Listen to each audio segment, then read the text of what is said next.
चलिए सर आगे देखते हैं, क्लास को कंटिन्यू जहां तक हमने छोड़ा था अब उससे आगे बढ़ेंगे। हम टोटल इनकम निकाल रहे थे, तो टोटल इनकम के साथ साथ मैंने कहा था ये क्वेश्चन मैं कराऊंगा, और ये क्वेश्चन एग्जाम में इस टाइप के बीकॉम ऑनर्स के अंदर तो खासकर इसी टाइप के क्वेश्चन पूछे जाते हैं, और मैं प्रोबेबिलिटी मानता हूं कि प्रोग्राम के अंदर भी ये क्वेश्चन पूछे जाएंगे, ठीक है ना। तो हम इसको पहले समझते हैं किस तरीके से क्वेश्चंस को करना है, और फिर कंटिन्यू में हम पूरे के पूरे सवाल को करेंगे। आपको बोला गया कि आपको कंप्यूट, यहां पे कंप्यूट का मतलब क्या होता है सर? कंप्यूट का मतलब होता है कैलकुलेशन, टोटल करना, टोटल निकालना कंप्यूट का मतलब। तो बोला गया कंप्यूट करना है रेवेन्यू का total income and tax liability. यहां पे इनफैक्ट टैक्स लाइबिलिटी भी निकालना है। तो जब कभी भी टैक्स लाइबिलिटी बोला जाए तो आपको सिंपली टैक्स जैसे निकालते थे ना, स्लैब रेट वाला आपने कॉन्सेप्ट किया होगा, वो भी अप्लाई करना है। तो एक तो टोटल इनकम बताइए इसका, और एक टैक्स लाइबिलिटी बताइए। असेसमेंट ईयर 26-27 के लिए assume he is not entitled deduction under section 80C से 80U। आप ये समझिए कि इसने 80C से 80U तक के डिडक्शन नहीं मिलेगा। तो आप बताओ ऐसा कौन सा टैक्स कैलकुलेशन था जिसके अंदर 80C से लेके 80U का डिडक्शन नहीं दिया जाता? नॉट डिडक्शन, नॉट एंटाइड, ऐसा कौन सा था? तो इसका मतलब ये साफ साफ कह रहा है आप न्यू रिज्यूम से निकालिए। मैं न्यू रिज्यूम से इसका कैलकुलेशन करूंगा, लेकिन ये नहीं बताया कि भाई ये NOR है कि ROR है कि NR है, ये नहीं बताया। तो पहले हमें इसकी एक कैलकुलेशन देखनी पड़ेगी। ध्यान से देखिएगा क्या कहता है, Renuka Desai a citizen of USA। इसका मतलब ये इंडिया में नहीं है, ये USA रहती है। सी लेफ्ट इंडिया ड्यूरिंग 1992, मतलब इसने अपने इंडिया को छोड़ दिया था 1992 के समय पे ही। एक सेकंड रुकना, किसी का क्लियर, ओके चलिए तो आगे बढ़ते हैं। कहता है जो आपका रेणुका देसाई है सिटीजन USA का, सी लेफ्ट इंडिया 1992, 1992, बहुत पहले इंडिया छोड़ के जा चुकी है। Got permanently settle in New York, वो हमेशा के लिए न्यूयॉर्क में रहती है। सी बॉर्न इन इंडिया 1977 में इंडिया में बॉर्न हुई थी। Her husband was also born in India 1975 में, और उसके पेरेंट्स थे बॉर्न यूके में हुए थे प्रायर 1948 से पहले, यूके यानी इंग्लैंड के अंदर बॉर्न हुए थे। हाउएवर दे माइग्रेट इंडिया, उसके बाद इंडिया आए, तो ये इंडियन ओरिजिन नहीं है। यहां तक के लाइन से सिर्फ इतना पता चला कि ये इंडियन ओरिजिन नहीं है, ठीक है ना। यहां तक से हमें सिर्फ इतना पता चला इंडियन ओरिजिन नहीं है। Got a permanently settle in Delhi, उसके बाद वो परमानेंटली दिल्ली में आ गए। रेणुका कम्स इंडिया 29 जनवरी 2026 में आई एंड स्टे, और यहां 100 दिनों के लिए रहती है। Prior to also C had coming India 100 days during every previous year since 1999 से लगातार भारत आती रही है 100 दिनों के लिए। Previous year 25-26 C earn the following income loss, इसके कुछ इनकम और जो है जो कमाया जा रहा है वो बताया गया, ठीक है। तो अब हम बात करते हैं सर 2025-26 के लिए। तो 2025-26, 2024 या 25-26 ऐसे कर लेते हैं, 2025-26, 2024-25, इसके बाद 24, 23, 22, 21, 20, 10 साल ले लेते हैं क्योंकि दोनों कंडीशन 10 साल तक ही देखते हैं। 1, 2, 3, 4, 5, 6, 7, 19, 18, 17, तो 1, 2, 3, 4, 5, 6, 7, 8, 9, 10 हो गए, ठीक है। हर साल वो 100 दिन के लिए आ रही है, हर साल 100 दिन के लिए।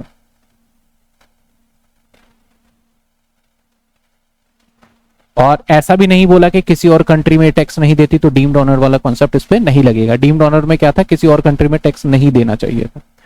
तो हम बेसिक कंडीशन देखें तो बेसिक कंडीशन के अंदर पहला जो है, यहां पे बेसिक कंडीशन नंबर 1 क्वालिफाई नहीं कर रही है क्योंकि वहां पे 182 डेज है। अब 60 डेज वाला देखते हैं, और पिछले 4 सालों में 365 दिन, तो हाँ जी पिछले 4 सालों में तो ये 400 दिन रह रही है। तो दैट्स वाई हम बोल सकते हैं इसने बेसिक कंडीशन पूरी कर दी है। बेसिक कंडीशन के बाद एडिशनल कंडीशन नंबर 2, 2 बार रेजिडेंट हो जाएगी, जैसे यहां हुई है ऐसे यहां पे भी हो जाएगी और यहां पे भी हो जाएगी, लेकिन पिछले 7 सालों में 730 दिन कंप्लीट नहीं कर पाएगी। दैट्स वाई इसका रेजिडेंशियल स्टेटस क्या बोलोगे आप? सर इसका रेजिडेंशियल स्टेटस हो गया NOR, नॉन ऑर्डिनरी रेजिडेंट। पहले तो ये समझो, ये बात समझ में आई कि नहीं आई कि इसका नॉन ऑर्डिनरी, या फिर मैं डिटेल में करूं इसको? अगर आपको ये देख करके कैलकुलेशन से पता चल गया है कि नॉन ऑर्डिनरी रेजिडेंट होगा तो कोई बात नहीं, या फिर मैं डिटेल में करूं? बताओ आपको ये बात समझ में आया या नहीं आया? आ गया समझ में? यस, कर लेंगे आप ये, क्योंकि मैंने क्या कहा 100 डेज है, उसके अकॉर्डिंग मैंने कैलकुलेशन करके यहां बना दिया। ठीक है, ठीक है, चलिए अब इसके इनकम की कैलकुलेशन कर लेते हैं। इनकम की सर कैसे कैलकुलेशन करोगे? अब इसका एक ही होगा NOR, और NOR के हिसाब से निकाल देंगे जो जो इनकम टैक्सेबल होगा। उसके बाद टैक्स लाइबिलिटी अगले पेज पे निकालेंगे, टैक्स लाइबिलिटी अगले पेज पे निकालेंगे। अच्छा, कल ना मैं आपका इस चैप्टर का टेस्ट भी ले लूंगा, रेजिडेंशियल स्टेटस का टेस्ट ले लूंगा। तो जो बच्चे नए हैं उनको तो भैया मैं यही कहूंगा कि स्टार्टिंग से करिए, और जो बच्चे अभी आए हैं वो जो शुरू से पढ़ रहे हैं उनको तो रेगुलर कर ही रहे हैं, उनके लिए कोई दिक्कत वाली बात नहीं है। ये नए बच्चों के लिए कहूंगा कि आप स्टार्टिंग से करेंगे, बीच में से कुछ समझ में नहीं आएगा। तो सबसे टॉप पे पता है क्या लिखोगे? Computation of total income mister, अच्छा मिस रेणुका, ठीक है, फॉर असेसमेंट ईयर 2026 एंड 27, ऐसे पूरा लिखना होगा। जब तक आप ऐसे नहीं लिखोगे आपको मार्क्स नहीं मिलने वाले, इस बात को आप ध्यान रखिएगा, पूरा लिखना ही लिखना पड़ेगा। आ जाइए साहब आगे, आगे आ जाइए। क्या कहता है? Income from salary service rendered in USA receive there, मतलब ऐसी इनकम है जो कि वो वहीं कमा रही है और वहीं रिसीव करती है। तो इस सिचुएशन में अगर ये ROR होती तो टैक्सेबल देती, तो पहले पॉइंट का कोई टैक्सेबल नहीं होगा।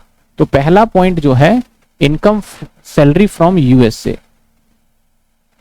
सैलरी फ्रॉम यूएसए, यहां पे 0, ठीक है।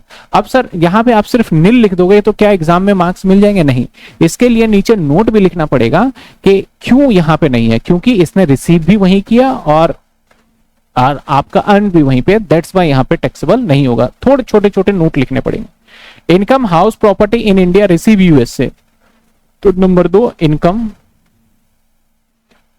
House property, house property in India कितने? 298, तो इंडिया में है तो भाई अब तो कहीं भी रिसीव करो टैक्सेबल तो होगा ही। Interest on bank deposit in India receive in USA, interest on bank deposit in India मतलब मैंने बैंक में जमा करे हैं और रिसीव आप यूएसए में कर रहे हो 378, तो उससे मतलब नहीं है। सोर्स कहां पे है भाई? सोर्स कहां पे है? इंडिया में ही है, तो interest from Indian bank, from Indian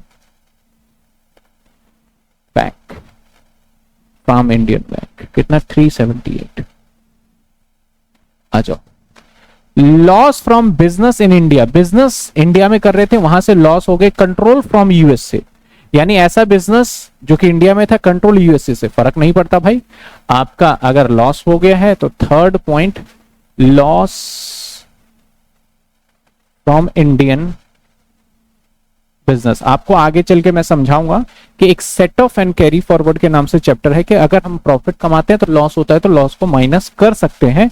that is आपका 1,15,000 रुपए लॉस है तो इसको हम सब्सट्रैक्ट कर देंगे यहाँ पे, ठीक है ना। Income from business in Sri Lanka control from India, तो 2 लोगों के लिए टैक्सेबल होता है ऐसे सिचुएशन में, NOR और ROR। तो NOR के लिए निकाल रहे हैं हम क्योंकि इसका स्टेटस क्या है? NOR। तो नंबर 4 के बाद 1 2 3, ये 3 होगा, ये 4 था, ये number 5। Number 5 income from business Sri Lanka, income from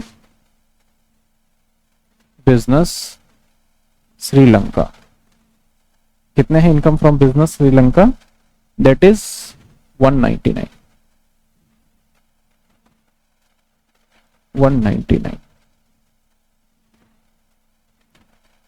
interest on bank deposit USA subsequently remitted to India, तो ये सिर्फ ROR के लिए होता है। तो पॉइंट नंबर जो 6 है रेमिटेड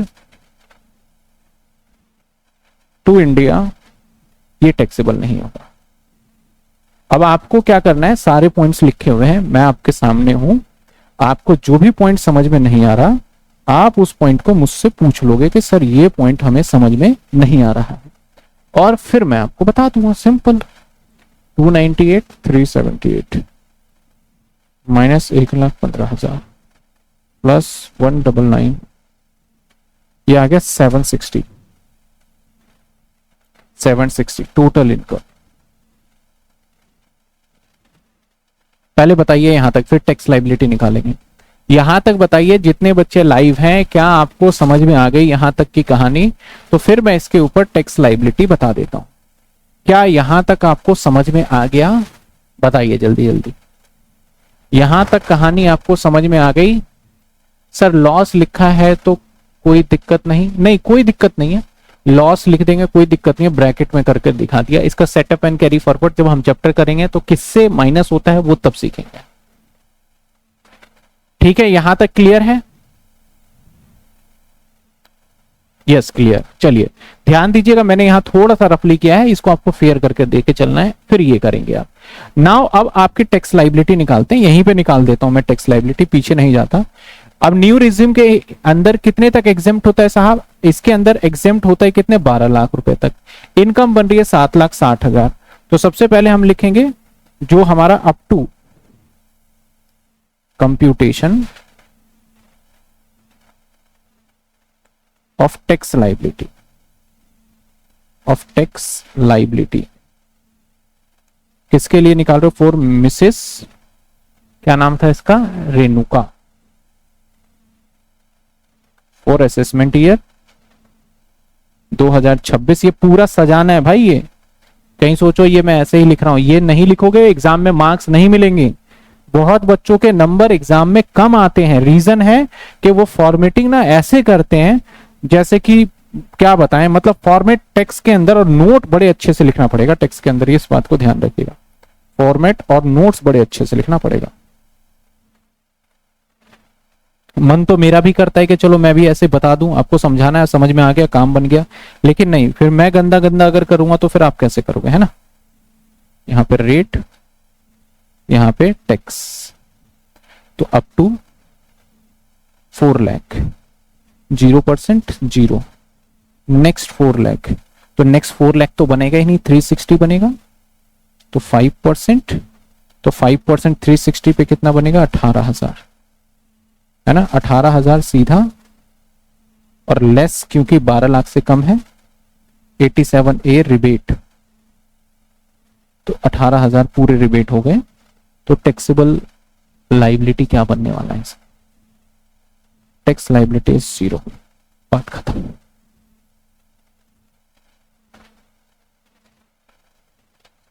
सर इंडियन ओरिजिन वाला एक्सेप्शन क्यों नहीं लिया? भावे मित्तल ने जवाब दे दिया है, क्योंकि वो इंडियन ओरिजिन कब होता है? जब वो 1947 से पहले भारत में बॉर्न हुआ हो वो, या उसके पेरेंट्स, तब होता है। ये तो 1947 के बाद है, दैट्स वाई नहीं लिया गया। इसने कहा है कि जब ये बॉर्न हुए थे इसके पेरेंट्स, वो 1948 यूके में हुए थे, 1967 तो इंडिया की बात ही नहीं हुई कहीं से कहीं तक। ठीक है जी, बताइए कोई डाउट? जितने बच्चे लाइव है बताइए।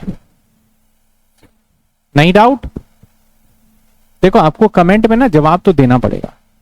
ये होमवर्क दिया था, जिसको होमवर्क दिया था उसके लिए ये आंसर। जो बच्चे होमवर्क नहीं कर रहे फिर उनको दिक्कत होगी भाई। पहले मैं बता दूं, मैं आपके सामने हूं नहीं जो कि मैं आपको धमकाऊं, आपको डराऊं, आपको बोलूं। अब तो आप इतने सीनियर हो गए हो, क्या बोलूं, आप तो आप खुद ही वरी हो गए अबाउट योर करियर को लेके कि यार अब क्या करना है। और एक बात ध्यान रखना, बहुत बच्चों को नहीं पता होता, अभी दिसंबर में आपके सारे फॉर्म निकल जाएंगे, कैट वैट के आपके, या फिर आप जिसके भी करना चाहते हो।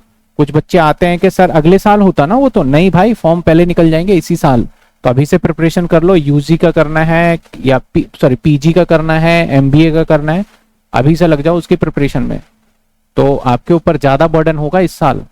दैट्स वाई मैं कह रहा हूं कि भाई ऐसा नहीं कि आप जो मर्जी सो आराम कर लो। आराम जिसने करा अभी, तो फिर जिंदगी भर वो उसका आराम हराम हो जाएगा।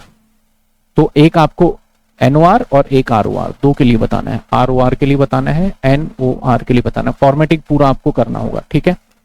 कहता है इंटरेस्ट फ्रॉम इंडियन कंपनी, बात ही खत्म। बताओ किसके लिए taxable? Interest from Indian company, बताओ किसके लिए टैक्सेबल? जल्दी कमेंट में जवाब दे दो फट से, बताओ किसके लिए टैक्सेबल, जल्दी दे दो कमेंट में जवाब। इंटरेस्ट फ्रॉम इंडियन कंपनी, जल्दी दे दो भाई जवाब। देखते हैं सबसे रफ्तार कौन है देता है। आपके पास नोट्स है, नोट्स में से पढ़ के दो बेशक आप, जल्दी दे दो। बच्चे ने कहा all because income arise from India, बिल्कुल सही। रिद्धिमा ने जवाब दिया एकदम सही, ROR NOR सबके लिए, एकदम सही बात है भाई, सबके लिए। भारत के अंदर होना तो मोदी जी किसी को नहीं छोड़ेंगे, बोलेंगे भैया टैक्स तो दो, तो 120। अगला, pension from farmer employer in India receive in USA, मतलब भारत से पेंशन मिल रहा है। पेंशन समझते हो, आगे हम सैलरी चैप्टर करेंगे तो देखेंगे। पेंशन क्या होता है, जब रिटायर हो जाते हैं तो रिटायर होने के बाद भी हमें तनख्वाह मिलती रहती है, उसको पेंशन बोलते हैं हम। अब जो नए 2004 के बाद जब जॉब पे लगे उनको नहीं मिलती, उनसे पुराने जो बंदे रिटायर हो रहे हैं ना, उनको पूरी जिंदगी तनख्वाह मिलती रहती है। किसी के दादा दादी होंगे अगर आप में से, या हो सकता है आपके पेरेंट्स भी हो, तो उनको सरकारी नौकरी पहले ली होगी तो पेंशन मिलता होगा। पेंशन फ्रॉम इंडिया, अब इंडिया से हो गया भाई, मतलब ही खत्म। अब तीनों के लिए 180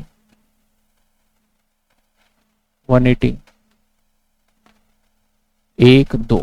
तीसरा, profit and from business in Paris, Paris में है। Control from India, half of profit receive in India, इसका बताओ जल्दी कितना कितना होगा। बिजनेस सिचुएटेड इन पेरिस, तो हाफ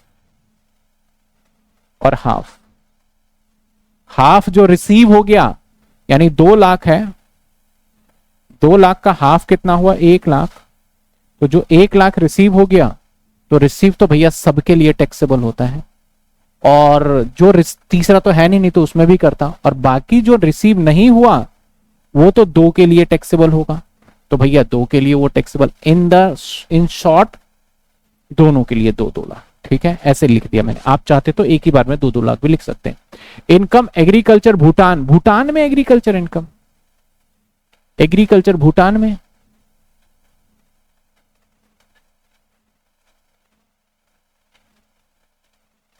भूटान, भूटान कहां है भारत में, है ही नहीं, तो भैया पूरा टैक्सेबल होगा। And remitted to India, India लाया गया है तो सिर्फ एक के लिए टैक्सेबल 125, इसके लिए नहीं होगा। अगर रिसीव हो जाता तो सबके लिए। Income property England receive there, ये बताओ। इनकम फ्रॉम हाउस प्रॉपर्टी, बताइए इसके बारे में बताइए। हाउस प्रॉपर्टी रिसीव देयर, मतलब घर भी अमेरिका इंग्लैंड के अंदर, पैसा भी वहां रिसीव हो रहे हैं, तो कौन टैक्सेबल देगा, कौन टैक्स देगा? सर ये सेम है क्वेश्चन 10, सेम क्वेश्चन है। अब मुझे तो याद नहीं है, चलो मैंने तो कर दिया तो कर देते हैं। अब आपने बोल दिया तो मैं लिख ही देता हूं इसको, 40,000, ठीक है। Past foreign untaxed income, past untaxed income, क्योंकि रिसीव देयर होता तो ROR तो कभी बच ही नहीं सकता, दैट इज 10,000, सिर्फ नहीं, किसी के लिए नहीं होगा ये। इसके बाद gift money receive ex outside India, outside India लो, कहीं भी लो, फ्रॉम वाई, रेजिडेंट इंडिया कितने, 1,20,000, फुल्ली टैक्सेबल हो जाएगा। गिफ्ट 1,20 क्योंकि रिलेटिव नहीं है। कहता है gift of money receive by X outside India 5/8/2025 from Y resident, Y से मिला है ना भाई, भारत से मिला है ना। हाँ सही बोल रहे हो, मैंने करा दिया था ये क्वेश्चन, पहले ही करा चुका हूं 10 नंबर पे, देख लेता हूं मैं भी भाई।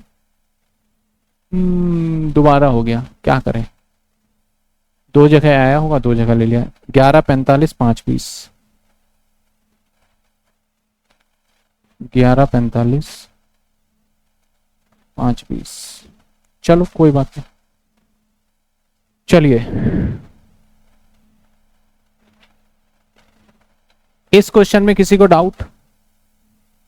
बताओ, इस क्वेश्चन में किसी को डाउट है क्या? बताइए, इस क्वेश्चन में किसी बच्चे को डाउट? मैं यहां लिख देता हूं किसके लिए क्या टैक्सेबल होगा, ठीक है ना। और ऐसे क्वेश्चन को मैं ऐसा करता हूं, मैं अपना काम थोड़ा आसान आपको समझाना ही तो है। किसके लिए भाई? 3 बनते हैं, 3।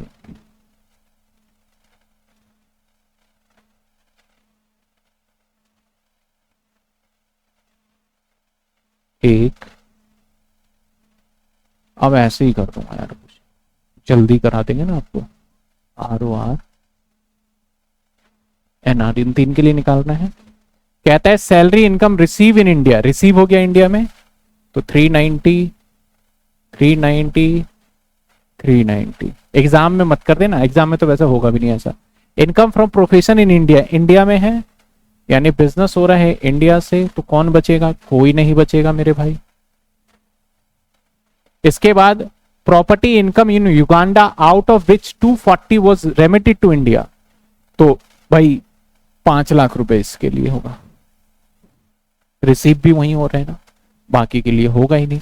अब इसने बोला 240 रेमिटेड टू इंडिया, तो वैसे भी 5 लाख था, 5 लाख में से 240 अगर रेमिटेड है तो 240 रेमिटेड है तो सिर्फ ROR के लिए तो होगा, और बैलेंस रिसीव भी वहीं हो रहा है, चाहे आपका 360 बच रहा है तो ये भी तो सिर्फ ROR के लिए ही होगा। तो टोटल मिला के हमने 5 लाख कर दिया।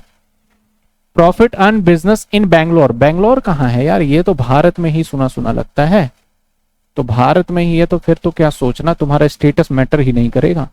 एग्रीकल्चर इन केनिया, केनिया, अब मान लेंगे रिसीव भी वहीं हो रहा है, जब किसी के बारे में नहीं बोल रहा पैसा कहाँ है तो मान लेंगे वहीं रिसीव हो रहा है, तो सिर्फ एक बंदा टैक्सेबल देगा, रिसीव भी वहीं हो रहा है तो। इसके बाद profit from business carried at Nepal control from India, तो 2। नेपाल भारत में है क्या? नहीं भाई, अब निकाल दो, सिंपल निकाल देते हैं, सिंपल। 390, 360, 5 लाख, 1.5 लाख, 160, 220, तो भाई 17,80,000। 390, 360, 150, 220, भाई 11,20,000। 390, 360, 150, 9 लाख, ये टैक्सेबल हो गया। किसी पॉइंट में कहीं से कहीं तक डाउट तो बताइए, किसी पॉइंट में कहीं से कहीं तक डाउट तो बता दें मुझे, जल्दी से जल्दी बता दीजिए आप, किसी पॉइंट में अगर आपको डाउट लग रहा है। किसी को डाउट है तो बता दो मुझे, कहीं से कहीं तक डाउट नहीं?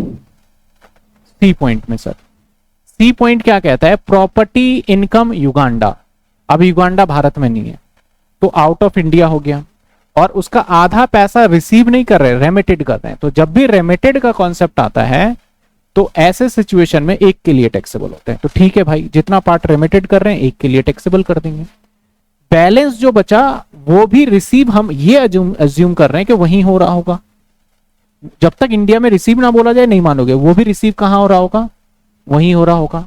तो जब बाकी पैसा वहीं रिसीव हो रहा है तो भाई अगर आपका अर्निंग भी बाहर और रिसीव भी बाहर, तो इसके हिसाब से सिर्फ एक व्यक्ति के लिए टैक्सेबल ROR, तो वो भी ROR के लिए टैक्सेबल, इसलिए मैंने टोटल करके यहां पे दिखा दिया, इसलिए मैंने टोटल करके यहां पे दिखा दिया। जल्दी बताइए, क्लियर हुआ? भाव्य एंड बुलबुल क्लियर हुआ आपको? 2 कॉन्सेप्ट लगाए हैं इस पे।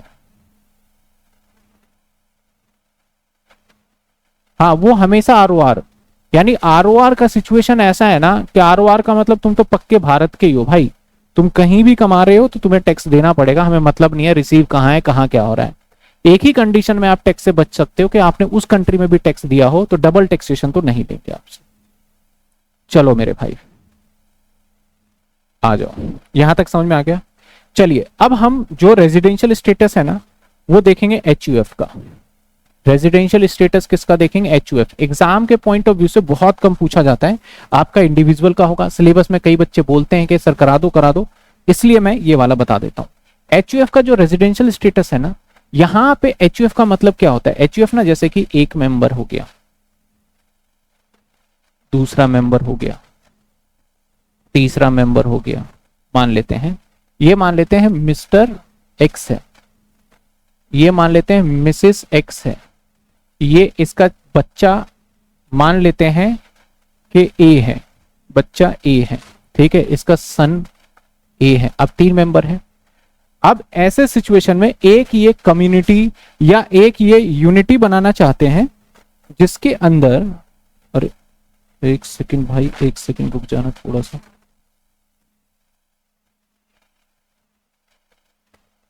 चलो चलने दो। इसमें एक ऐसा कम्युनिटी बनाना चाहते हैं, ये इस तरीके का बनाना चाहते हैं, तो ऐसे सिचुएशन में ये तीनों मिलके ना एक अपना ऑर्गेनाइजेशन बनाएंगे एक तरीके से, जो बिजनेस चल रहा है।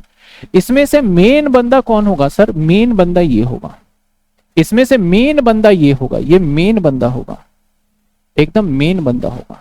तो ये बंदा अगर मेन है तो ऐसे सिचुएशन में ऐसा बंदा जो कि मुखिया होगा, घर का मुखिया समझते हो, मेन पर्सन यानी मास्टर पर्सन, उसे हम बोलेंगे कर्ता, उसे क्या बोलेंगे हम? कर्ता। तो ये बंदा कौन होगा? कर्ता। और ये जो बिजनेस है, हमने इसके नाम पे एक बिजनेस जो चला रहे हैं उसको बोलेंगे एचयूएफ। इंडिया के अंदर टैक्स बचाने का हिंदू के लिए एक बहुत ही आसान तरीका दे रखा है, एचयूएफ बना के आप टैक्स को थोड़ा बचा सकते हो। एचयूएफ कौन बना सकता है? एक हिंदू बना सकता है, ये मुस्लिम के लिए नहीं है, और एक सिख इसके अंदर आ जाते हैं। तो हिंदू और कर्ता में कर्ता कौन होगा? हमेशा मेल ही होगा इसके अंदर, यानी हिंदू अनडिवाइडेड फैमिली, तो ये हिंदू का ही पार्ट एक तरीके से आ जाता है। तो ऐसे सिचुएशन में हमें जब एचयूएफ का स्टेटस निकालना होगा तो जो एडिशनल कंडीशन होगा, एडिशनल कंडीशन और बेसिक कंडीशन जो चेक करेंगे हम, सबसे पहले 2 चीजें होती है, देखो, जैसे कि आपका एक तो रेजिडेंट चेक करो भाई है कि नहीं है, रेजिडेंट चेक करो, और फिर प्लस एडिशनल कंडीशन लगाओ। तो एडिशनल कंडीशन 2 होते हैं। तो रेजिडेंट चेक करने के लिए इसमें क्या होता है कि एचयूएफ अपने सारे फैसले में से कुछ भी मैनेजमेंट अगर इंडिया में ले रहा है, वो एक भी फैसला, एक भी ऐसा डिसीजंस इंडिया में ले रहा है, तो वो रेजिडेंट हो गया। इसके अंदर 182 डेज और 60 डेज वाला फंडा नहीं है। अगर उसने एक भी फैसला अपने ऑर्गेनाइजेशन का मैनेजमेंट इंडिया से ले रहा है तो वो रेजिडेंट हो गया। इसके बाद जो एडिशनल कंडीशन सेटिस्फाई करने की बात कर रहे हैं वो कर्ता को करना होगा। इसके कर्ता को 2 टाइम रेजिडेंट होना पड़ेगा और साथ के साथ इसके कर्ता को 730 दिन रहना पड़ेगा। यानी एडिशनल कंडीशन तो बिल्कुल वैसे ही चेक होने वाला है जैसे कि हमने इंडिविजुअल का सीखा था, लेकिन जो बेसिक कंडीशन था और 2 पार्ट थे उसके अंदर बस एक डिसीजन इंडिया में ले लिया तो बन जाएगा। देखो कैसे कहते हैं, देखिए हम इस चार्ट के फॉर्मेट से समझते हैं इसको। क्या कहता है?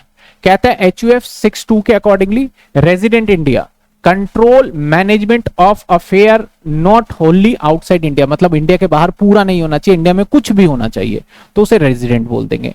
अगर उसने सारा का सारा आउटसाइड इंडिया, मतलब इंडिया से कोई लेना ही देना ही नहीं है, तो उसे नॉट पार्ट इन इंडिया, तो उसे नॉन रेजिडेंट बोल देंगे। तो सबसे पहले रेजिडेंट और नॉन रेजिडेंट कैसे होगा?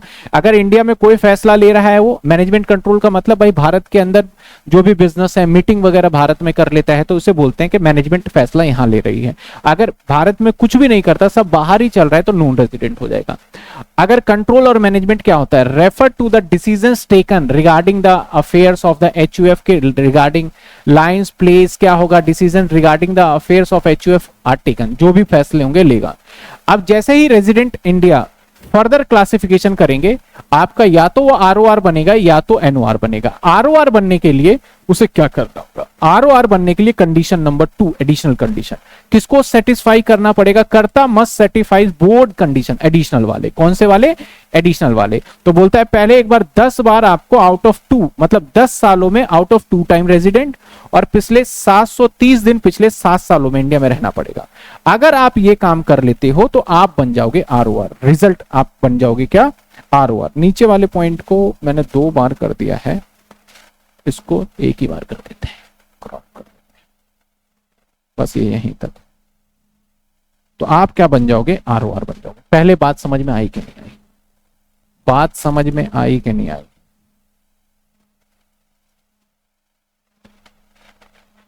बात समझ में आई कि नहीं आई? बताइए। बात समझ में आई या नहीं आई? यानी साहब आपको अगर भारत में आपका एक बिजनेस है, ऐसे समझना, एक बिजनेस है, इस बिजनेस में एचयूएफ का बिजनेस है ये, ठीक है ना, हिंदू अनडिवाइडेड फैमिली, अगर इसके फैसले भारत में लोगे रेजिडेंट हो गए, फैसले भारत में एक भी नहीं लोगे तो आप नॉन, एक भी फैसला, ठीक है, तो आपको रेजिडेंट और नॉन रेजिडेंट बनने के लिए आपको भारत के अंदर फैसला लेना पड़ेगा। फैसला लिया रेजिडेंट, फैसला नहीं लिया नॉन रेजिडेंट। इसके बाद आपको एडिशनल कंडीशन चेक करना होगा। एडिशनल कंडीशन कौन चेक करेगा? पूरा एचयूएफ चेक नहीं करेगा, एचयूएफ का जो मेन पर्सन होगा, कर्ता, उसको हिंदी में भी करता और इंग्लिश में भी करता ही कहते हैं, तो जो उसका मास्टर पर्सन होगा, घर का मुखिया होगा, उसको चेक करना होगा। Additional condition same as a individual वाला ही चेक करना पड़ेगा। बताइए क्लियर हुआ या नहीं हुआ? इससे ज्यादा इसके अंदर और ज्यादा कुछ है नहीं, मतलब कि आप सोचो कि भाई बहुत कुछ इसके अंदर हम देखते हैं, बहुत कुछ करते हैं, तो ऐसा नहीं है इसके अंदर। देखो क्वेश्चन में क्या कहता है, ड्यूरिंग द प्रीवियस ईयर 2025 और 26 आर सन्स, एक बिजनेस का नाम है आर एंड सन्स जो कि एचयूएफ है, was partly control from India. इसका जो बिजनेस है वो थोड़ा सा इंडिया से कंट्रोल होता है, यानी पार्टली, पूरा नहीं, बाय इट्स करता are who citizen of India. Are citizen है इंडिया का, क्योंकि एचयूएफ बनाने के लिए आपको इंडिया का सिटीजन होना जरूरी है, इंडिया का नागरिक होना जरूरी है, बट स्टे आउटसाइड इंडिया, लेकिन भारत के बाहर ही रहता है, for the purpose of managing and affairs, मतलब काम काज के सिलसिले में इंडिया से बाहर रहता है, लेकिन आर रेगुलरली विजिट इंडिया करता रहता है किसी न किसी कारणवश, और रेजिडेंशियल स्टेटस एचयूएफ का आपको बताना है 26-27 के लिए। तो सबसे पहले हमारा बिजनेस है, हमारा क्या है, एक बिजनेस है, और बिजनेस किस किस का है सर? एचयूएफ का है। बिजनेस हमारा किस चीज का है साहब? एचयूएफ का। तो मेरे को एक बहुत सिंपल सा और बहुत प्यारा सा जवाब दो, अगर इसने कोई भी फैसला पार्टली ले लिया, अगर इसने पार्टली भी डिसीजंस ले लिया, पार्टली भी कंट्रोल है इंडिया से, तो उसका स्टेटस आर हो जाएगा। उसका स्टेटस क्या हो जाएगा? क्योंकि पार्टली है तो ये रेजिडेंट हो गया, यानी आर हो गया, रेजिडेंट हो गया, ठीक है ना। अब रेजिडेंट ऑर्डिनरी रेजिडेंट है कि रेजिडेंट आपका नॉन ऑर्डिनरी रेजिडेंट है या फिर नॉन रेजिडेंट है, डिपेंड करेगा अब इसके कर्ता के सिचुएशन पे। इसके बाद अब ये तो हो ही गया, अब हमें चेक करना पड़ेगा जो कर्ता है मिस्टर आर, इसके ऊपर हम एडिशनल कंडीशन लगाएंगे। उस एडिशनल कंडीशन लगाने के लिए पॉइंट नंबर 1 क्या कहता है? पॉइंट नंबर 1, आर जो है ना पिछले 100 दिन हर साल आता है, और ये सिलसिला पिछले 12 साल से चल रहा है। तो आर 100 दिन आता है और ये सिलसिला पिछले 12 साल से चल रहा है। तो मैं पहले पिछले 12 साल ले लेता हूं, तो फर्स्ट ईयर्स 2 3 4 5 6 7 8 9 10 11 और 12, ठीक है ना। ये पिछले 12 साल हो गए, और ये कितने कितने दिन आ रहा है? 100 दिन 100 दिन 100 दिन 100 दिन 100 दिन 100 दिन 100 दिन, ये पिछले 4 साल है, पिछले 12 साल है, ठीक है ना। अब पिछले 12 साल को अगर हम काउंट करें तो क्या होना चाहिए? ये कर्ता के ऊपर रहेगा, कर्ता के ऊपर 2 कंडीशन चेक होगा। कौन सा? एडिशनल कंडीशन क्या कहता है साहब? एडिशनल कंडीशन कहता है कि 2 बातें चेक करो। कौन कौन सी 2 बातें? कि ये आपका 2 टाइम रेजिडेंस होना चाहिए, और सर क्या होना चाहिए? और 730 दिन होना चाहिए। कब? लास्ट 7 ईयर में। तो सबसे पहले इस पे रेजिडेंट चेक करो, तो यहां पे ये रेजिडेंट होने के लिए 60 डेज चाहिए था इसको, और पिछले 4 साल में 1 2 3 4, पिछले 4 सालों में कितने दिन? 365 दिन। तो भाई ये तो 400 दिन कर रहा है, तो इस जगह पे सिचुएशन में आर हो गया। ऐसे ही मैं अगले सिचुएशन पे अगर चेक करूं तो इस वाले ईयर में आर चाहिए इसको, और इससे पिछले 4 सालों में भी ये कितने दिन पूरे कर रहा है? 365 दिन से ऊपर है, तो आर 2 बार तो ये आर हो गया, यानी इसने एडिशनल कंडीशन नंबर ये वाली कंप्लीट कर दी है। अब दूसरी कंडीशन कहता है पिछले 7 सालों में कितने दिन? 730 दिन। तो पिछले 7 सालों में 1 2 3 4 5 6 7, पिछले 7 सालों का टोटल करोगे तो कितना बनता है साहब? 700 दिन ही बनता है। तो एडिशनल कंडीशन नंबर 2 कंप्लीट ही नहीं कर पाया करता, तो ऐसे सिचुएशन में हम इसके लिए जो बोलेंगे कि ये क्या है, ऐसे सिचुएशन में इसका स्टेटस माना जाएगा NOR, क्योंकि बेसिक कंडीशन एक तो कंप्लीट हो गया है, मतलब कि रेजिडेंट तो हो गया लेकिन एडिशनल नहीं कर पाया, ठीक है ना। अब कहता है भाई बी पार्ट, मान लो आर वही जो 100 दिन आ रहा था उसके बजाय 110 दिन आए तो क्या होगा। तो अगर इसके बजाय 110 दिन आ जाए, कितने दिन आ जाए सर इसके बजाय 110 दिन, तो देखो 110 दिन 110 दिन 110 दिन 110 दिन 110 दिन 110 दिन, कितने 12 सालों से वही सिलसिला चला रहा है, लेकिन हमें 12 की जरूरत भी नहीं है, 10 की ही जरूरत है। तो देखो यहाँ पे करंट ईयर में देखा जाए तो 60 डेज है ना, और पिछले 4 सालों में, ये 4 साल हो गए तो 440, तो इस जगह पे तो आर हो गया, रेजिडेंट हो गया। अब इस साल में चेक करो, फिर से 60 डेज है इस साल में, और पिछले 4 साल को लगाओ तो पिछले 4 साल इसके लिए कौन से रहेंगे, ये वाले पिछले 4 साल रहेंगे, तो यहाँ पे भी 440 हो गया, तो इस वाले साल में भी आर हो गया। तो ये बेसिक कंडीशन पूरी कर दी उसने, मतलब पहली कंडीशन एडिशनल का। अब 7 सालों में 730 दिन, तो 7 साल अगर इसका गिने हम तो 1 साल 2 साल 3 साल 4 5 6 7, अगर इसका टोटल करें तो ये तो 770 दिन हो गए, तो ज्यादा हो गया, यानी 2 बार आर भी हो गया और ये वाला कंडीशन भी पूरा कर दिया।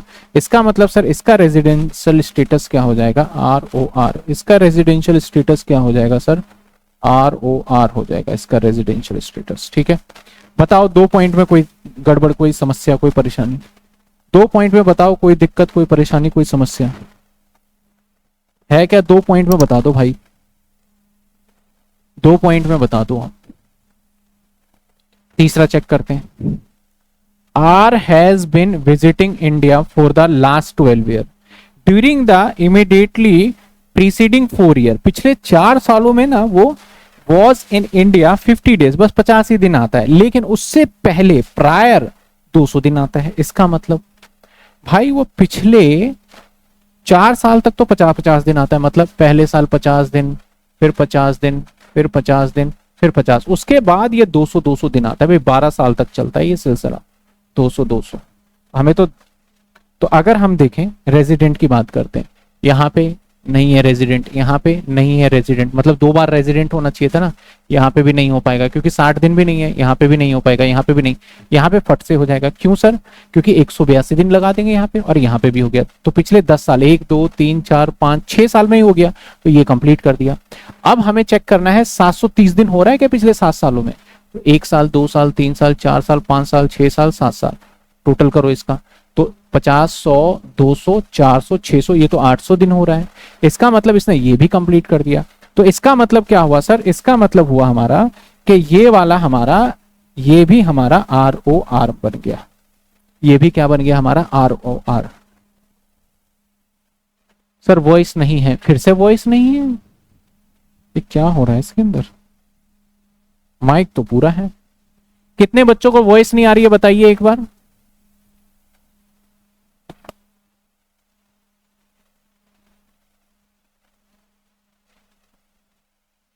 नो सर आ रही है,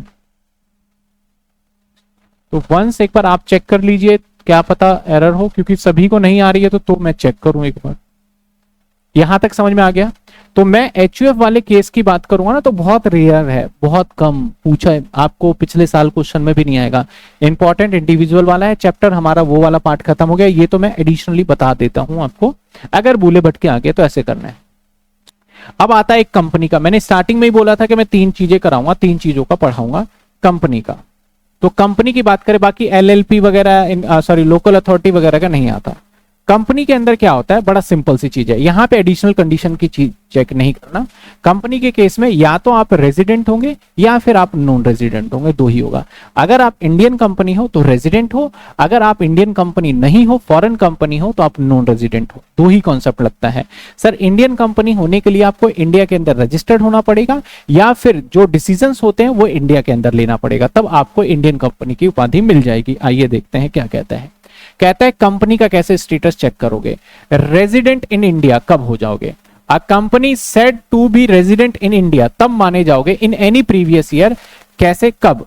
आप इंडियन कंपनी हो तो आप रेजिडेंट हो जाओगे, या फिर प्लेस ऑफ इफेक्टिव मैनेजमेंट यानी POEM, जो फैसले लिए जा रहे हैं मैनेजमेंट का वो इंडिया के अंदर है, तब आप रेजिडेंट माने जाओगे। यानी जो भी डिसीजंस है कि बोर्ड मीटिंग या फिर डिविडेंड डिसीजन या फिर कोई और ब्रांच ओपन करने का मेजॉरिटी डिसीजन आप इंडिया में ले रहे हो तो आप पॉइंट किसको बोल देते हैं, POEM। क्या हो गया, प्लेस ऑफ इफेक्टिव मैनेजमेंट, मतलब वो प्लेस जहां से आप अपने मैनेजमेंट को रन कर रहे हो। नॉन रेजिडेंट कब हो गए, a company will be non resident कब हो गए, जब आप नॉट एन इंडियन कंपनी, जैसे कि ऐसी कंपनी जो इंडिया में लिस्टेड नहीं है, जैसे कि मान लेते हैं कि आपका एक कार है ना टेस्ला, टेस्ला कंपनी जो है वो इंडिया के अंदर आ ही नहीं, इंडिया के अंदर रजिस्टर्ड भी नहीं है मान लेते हैं, तो वो नॉन इंडियन तो नॉन रेजिडेंट हो जाएगा।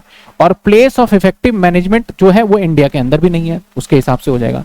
सर यहाँ पे मैंने डेफिनेशन लिख दिया meaning of place of effective management POEM का, कि place of effective management POEM means the place of where key management and commercial decisions, मतलब बिजनेस से लेके डिसीजन दैट आपका इंडिया के अंदर कंडक्ट होना चाहिए, business situated in made whole और पार्टली इंडिया में होना चाहिए, मतलब यही है सारा मिला के business and entity as whole, और आपका सब्सटेंस मोड मतलब के मेजर पार्ट डिसीजन लेना चाहिए। ये था हमारा कंपनी का रेजिडेंशियल। यहाँ पे बहुत मच नहीं है, या तो रेजिडेंट एडिशनल कंडीशन वगैरह यहाँ पे नहीं होता। तो ये था हमारा पूरा का पूरा एक रेजिडेंशियल स्टेटस जिसको हमने किया। इससे रिलेटेड 4-5 सवाल और मैं पुट कर दूंगा आपके फोल्डर के अंदर, जिसकी कि आप प्रैक्टिस कर लोगे, इनफ रहेगा। तो हमने अभी तक जितना किया है रेजिडेंशियल स्टेटस, हमारा चैप्टर हो जाता है डन। और इसके बाद हमारा अगला चैप्टर होगा हाउस प्रॉपर्टी, जो कि हम नेक्स्ट क्लास में करने वाले हैं, चैप्टर हाउस प्रॉपर्टी। बताइए यहां तक आप सभी बच्चों को क्लियर हो जाना चाहिए और समझ में भी आ जाना चाहिए कि भाई कैसे कैसे क्या क्या चीजें होने वाली है और कैसे कैसे क्या क्या चीजें रहने वाली है। होपफुली आपको इतना चैप्टर समझ में आ गया होगा। अगर किसी को डाउट है, आपने कुछ पढ़ा है इसके अंदर, तो मुझे बताइए, कहीं से कहीं कोई पॉइंट डाउट है तो मैं अभी यहीं पे हूं आपके साथ और आपके डाउट को क्लियर करता हूं। बताइए बताइए कोई डाउट। तो ये चैप्टर हमारा होता है यहां पे खत्म। सर इसमें इंपॉर्टेंट क्या है आपका इंडिविजुअल का, इंडिविजुअल का एक तो वो डेज से ROR है या NOR है या NR है, तीनों का आप स्टेटस एक बार बताइए कि इसका स्टेटस क्या है। एक क्वेश्चन ये बनता है। दूसरा क्वेश्चन ये बनता है कि उसकी टोटल इनकम क्या होगी। तो यही 2 पॉइंट इसके अंदर इंपॉर्टेंट है जो एग्जाम के अंदर मैक्सिमम टाइम पूछा जाता है। मेरे पास क्वेश्चन पेपर पड़ा होगा, मैं देखता हूं लास्ट ईयर क्या आया था। यार बहुत आलसी हो गया हूं मैं। ये रहा मेरे पास क्वेश्चन पेपर, और क्वेश्चन पेपर में देखा जाए तो लास्ट ईयर आया था आपका क्वेश्चन, मैं अभी दिखा तो नहीं पाऊंगा यहाँ पे, कि income from receive in income accrue and receive Singapore में हुआ तो क्या होगा, rent house property situated Indore के अंदर होगा तो क्या होगा। तो मतलब टोटल इनकम निकालने को आ गया था यहाँ पे। तो इस तरीके से मैं लास्ट ईयर वाले क्वेश्चंस भी डाल दूंगा फोल्डर में।